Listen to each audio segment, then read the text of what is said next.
आपण पाहू शकतो या दृश्यांच्या माध्यमातून जरांगेंचं जंगी स्वागत या ठिकाणी हिंगोलीमध्ये करण्यात आलेलं आहे।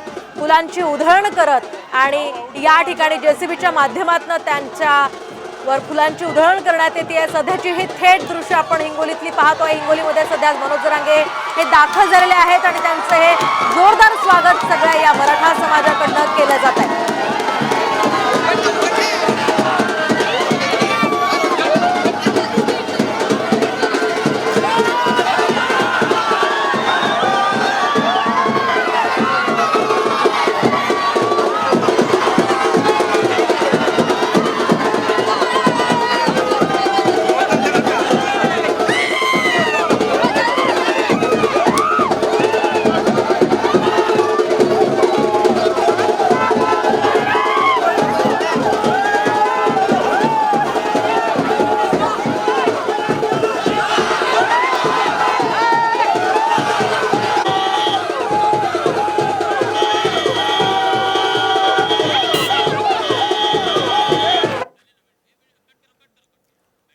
आपण पाहतोय मनोज जरांगे सध्या हिंगोलीमध्ये दाखल झालेले आहेत आणि जोरदार स्वागत त्यांचं मराठा समाजाकडून करण्यात आलेलं आहे। हिंगोलीमधून आज जरांगेंची ही शांतता रॅली सुरू होणार आहे आणि त्याच पार्श्वभूमीवर त्यांचं हे जोरदार स्वागत सध्या केलं जात आहे।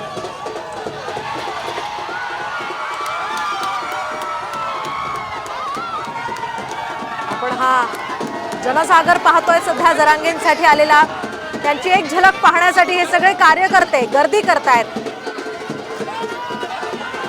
आणि त्याचीच ही दृश्य सध्या आपण पाहतोय। मराठा समाजाच्या आरक्षणासाठी झटणारे मनोज जरांगे हे आता हिंगोलीमध्ये दाखल झालेले आहेत आणि त्यांच्या प्रती या सगळ्या मराठा समाजाचा उत्साह सध्या आपण पाहतोय। जेसीबीच्या साह्यातनं मनोज जरांगेंच्या वर फुलांची ही उधळण केली जाते। दुसऱ्या दृश्यामध्ये आपण पाहतोय स्वागताची त्यांच्या जय्यत तयारी करण्यात आलेली आहे। भला मोठा हार जरांगेंना या ठिकाणी घालण्यात येणार आहे आणि त्यासाठी हा सगळा मराठा समाज सज्ज आहे। इकडे आपण पाहतोय हिंगोली जिल्ह्याच्या वेशीवर त्यांचं हे जंगी स्वागत करण्यात आलेलं आहे आणि आता मनोज जरांगे हे पुढील टप्प्यासाठी रवाना झालेले आहेत। आजपासून हिंगोलीमधून ही शांतता रॅली निघणार आहे आणि या रॅलीच्या माध्यमातून आता मनोज जरांगे काय संदेश देतात, काय आवाहन मराठा समाजाला करतात ते पाहणं अतिशय महत्त्वाचं असणार आहे। आपण पाहिलं लोकसभेमध्ये खरं तर मनोज जरांगेंच्या या आंदोलनाचा मोठा फटका महायुतीला बसला होता। आता नेमका त्यांचा निर्णय काय असेल हे पाहणं महत्त्वाचं असणार आहे।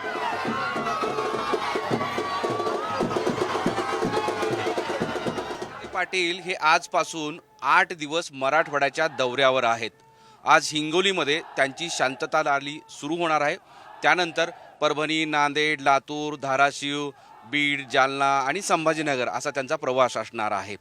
त्या प्रवासाबद्दल आपण जाणून घेऊयात, ते स्वतः आपल्या सोबत आहेत।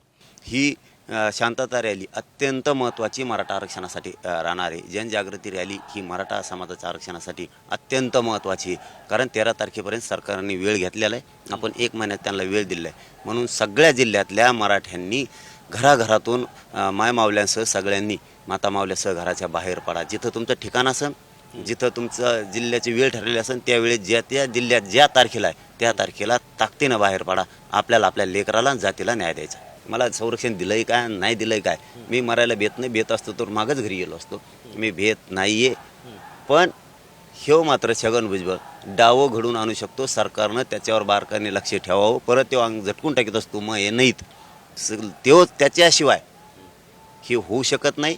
आणि राज्यात जातीवाद पसरत असेल तर फक्त छगन भुजबळ, आणि तो रॅलीत लोक पाठवू शकतो, जाणून बुजून छगन भुजबळ गालबोट लावू शकतो, कारण त्याला ते नाद आहे पहिल्यापासून आणि इथून मागे त्यांनी केलं आहे। आणि गृहमंत्री साहेबांना आणि मुख्यमंत्री साहेबांना विशेष करून साम टीव्हीच्या माध्यमातून सांगतो, मी इथून मागे केलं आहे त्यांनी। त्याला जबाबदार जर कुठं गालबोट लागलं रॅलीला, छगन भुजबळच त्याचे कार्यकर्ते त्याचे लोक पाठवणार, गालबोट लावणार, याला जबाबदार छगन भुजबळ असणार आहे। आणि त्यो सरकारमध्ये असल्यामुळं याला सरकारसुद्धा, मुख्यमंत्री आणि गृहमंत्री सुद्धा जबाबदार असणार। मोहम्मद इरफानचा माधव सावरगावी, साम टीव्ही, समृद्धी।